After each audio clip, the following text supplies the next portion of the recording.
මතුබුදු වෙන්න පෙරම්පුරන බලංගොඩ ආනන්ද මෛත්‍රී හාමුදුරුවන් විසින් රාවණ ඉතිහාසය සහ රාමායනය විභීෂණ දෙවියන් ගැන කියවිච්චි වීඩියෝ පටයක් තමයි මේ ඉස්සරහට ඔයාලට දකින්න ලැබෙන්නේ. ඉතින් මං හිතනවා ඔයාලා මේක බලලා සම්පූර්ණයෙන්ම බලන්න සහ අදහස් කාරුණිකව පළ කරන්න කියලා. සුබ්‍රමණ්‍යම් කියන්නේ කලින් ඉන්දියාවේ හිටපු ඉන්දියාවේ හිටිය ආන භව සම්පන්න දේවතාවෙක්. ඒ දෙවියන්ගේ ප්‍රභාවය පිළිබඳ සඳහන් වෙන්නේ නැහැ. ප්‍රභාවය පිළිබඳ සඳහන් වෙනවද? ස්වභාවය කියන දෙවිය ඇති වුණ විදිය. ඒ ගැන මොකවත් නෑ. මම ඇහුවෙත් නෑ. ඔබ වහන්සේට හමු වුණා කියන එක මට හම්බුණා මන් දුන්නා දුටුවා. ඒක කොයි කොමන අවස්ථාවක්? මේ ගිනි පාගන දවසක කල්ලාතු මායි වජිරාමෙන් ආර්ධිස්තරේ අපි දෙන්න ඉඳගෙන වුණ අපව අඬගාගෙන ගිහලා අපේ දායකයා. හතර විතර අපි ගිනි පාගන්නේ අර හේ පිට එක කිට්ටු වෙන්න බෑ ගින්දර ප්‍රශ්නේ. මේ බඹ ගානකට ඈත. ඉතින් වටේ මිනිස්සුත් ඈතින් හිටියා. අපට ආසන පනවලා තිබුණා අපිත් ඉඳගෙන වුණා. පහට කිට්ටු වෙන්න ඕනේ. අර ඉතින් ඉතින් නගිනවා. ඉතින් කොට ඇවිලිනවා. ওই වෙලාවේ උන්නාර දේවාලේ පැත්තේ කොනේ එක්කෙනෙක් හිටගෙන ඉන්නවා. ගුරු පාඨයක් අඳ කරවගත්තු මේ ඉසබුගාපු ගුරු පාඨයක් අඳගත්තු බොහෝම හිඳෑරි ලස්සන එක්කෙනෙක්. එයා සාමාන්‍ය ඉංග්‍රීසි කාරෙක් සුද්දෙක් වගේ හැටි.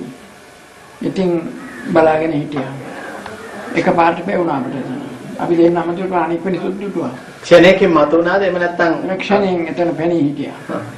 ඉඳලා ඊට පස්සේ අපි බලාගෙන හිටියා. අරගිනි දැල්ලා ඇවිදිනවා ඒ මැදින් හීන් සැරේ අනිත් පැත්තට පාස් වුණා. බොහොම හීන් සැරේ. ඊට පස්සේ අතුරුදහන් වුණාද නැත්නම් නෑ එහෙම ගිහින් එහා කොනෙන් මතුණා. එහා කොනෙන් අර ගිනි වලේ එහා කොනේ ගැට්ටට නැගිලා ගේට්ටුව දිහාට යක් වෙලා බලා හිටියනේ පෙළියා. ඔක්කොම දුටුවාද? ලංකාවේ මතයක් තියෙන මහසෙන් රජුරෝ කියලා ඒකේ නෑ ඒ බොරු කතා. ඒක නමනේ බොරු කතා හදලා තියෙනවා ඔකට. ඒකක්වත් හරිනේ. බුද්ධ කාලේ හිටියන මහසෙන් රජුරෝ වෙන්න බෑ. සුමන සමන් දෙවියන් විභීෂණ දෙවියන් වැනි අය ඒ නැත්තම් ගන්න ඉතින් මං කියන්න දන්නේ නෑ. ඉතින් පොත්වල තියෙන විදිහට සමන් දෙවියෝ ගැන සමන්තුට වර්ණාව තියෙනවා බුදුහාමුදුරුවෝ.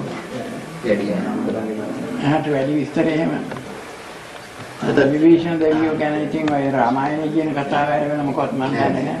ඒක සමාජ ප්‍රබන්ධයක් වෙන්නත් පුළුවන්. නෑ විභීෂණ දෙවියෝ නම් ඉන්නවා. නමුත් ඒ රාමායනයේ කියන කතාව සත්‍ය රාමායනයේ කියන කතාව ඇත්ත වෙන්න පුළුවන්. විභීෂණ දෙවියෝ බොහොම ධාර්මිකයි. මේ රාම කුමාරයාගේ භාර්යාව රාවණ කොල්ලකාගෙන ආයකට අවිරුද්ධයි. ආවාද කළා එපා කියලා. එපාර රාවණයට වගත්ත පළෙන් යන මොඩයව බයිගුල්ල කියලා. එහෙනම් බෝනේ කරගන්නේ මම නම් සම්බන්ධ වෙන්නේ නැහැ උඹලා කිසි වැඩකට. කියලා මෙහා අයින් වෙලා නිකන් හිටියා. එයා කොහටවත් උදව් කරේ නැහැ යුද්ධ කිරීමට. එයාගේ පැත්තේ අයින් වෙලා හිටියා. උඹ කරගත්ත එකට උඹ විපාක වෙන්නපා මට කරන්න දෙයක් නැහැ කියලා. ඉතින් රාම කුමාරයා යුද්ධයෙන් දිනුවායින් පස්සේ මෙයා මේ බොහොම ධාර්මිකයි. එයාගේ දුව තමයි සීතාව ආරක්ෂා කරගෙන හිටියේ. මේ සීතාව කිල්ල කරන්න හදාපු ඉඩනෝදී ආරක්ෂා කරගෙන හිටියේ විභීෂණගේ දුව. ඉතින් ඒ නිසා රාම කුමාරයා විභීෂණට ලංකාව බාර දීලා යන්න ගියා. විභීෂණ මැරිලා දේවත්වයෙන් ලංකාවෙම උපන්නා. විභීෂණ අදත් මේ ඉඳලා හිටලා එනවා. පේන්නද? ඔව්. ඔබ වහන්සේට හම්බෙන්නද? මේ කැලණියේ මාත් එක්ක කියාපු එක මං කියන්නේ ඔය විද්‍යාලංකාර පිරිවෙනේ මේ කැලණියේ විද්‍යාලංකාර පිරිවෙනේ තියෙනවා. මේ විද්‍යාලංකාර පිරිවෙනේ හිටිය නායකහරු ධම්මනාව නැති වෙනවා. විභීෂණ දෙවියන්ට නොසලකනකොට. සමන් දෙවියන්ගේ ආරක්ෂාවක් නැති වෙනවා. ඒගොල්ලෝ ඔක්කොම එක කට්ටිය එක මණ්ඩලයක. අය අලුත් මත අරගෙන යනවා බොරු කතන්දර හදන එක මහා මෝඩකමක්. ඒකට දෙවියෝ කලකිරෙනවා.